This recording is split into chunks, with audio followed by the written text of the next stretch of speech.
Chase? Scott, while I was talking to people in the apartment complex, this happened in front of a little girl who couldn't have been more than 8. She told me she and her siblings were in their bedroom when the shots were fired. She tells me her mother ran into their room, gathered them up, and locked them in the bathroom.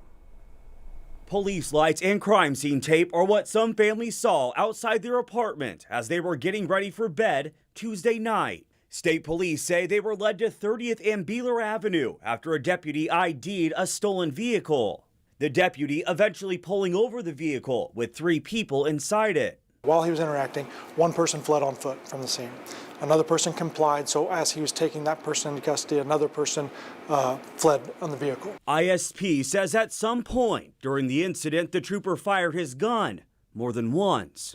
That trooper later identified as 2-year veteran Damon Munn. He's on administrative leave.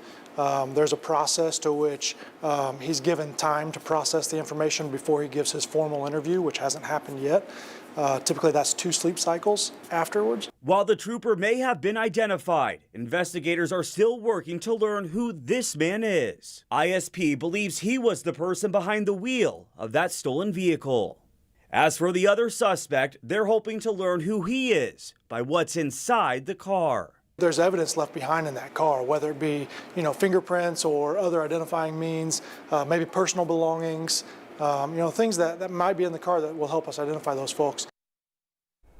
So Chase, what happened to that suspect police took into custody last night? Yeah, ISP says he was released, or he or she, I should say, was released and was not charged. All right, Chase Howell with that update for us tonight.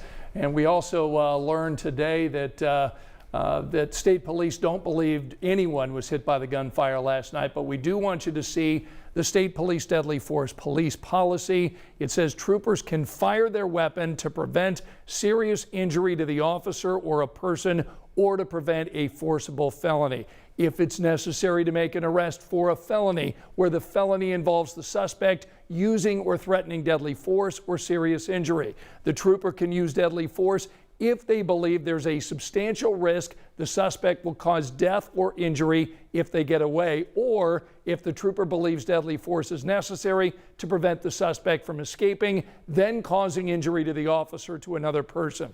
That policy says the trooper is required to give a warning about using deadly force when feasible.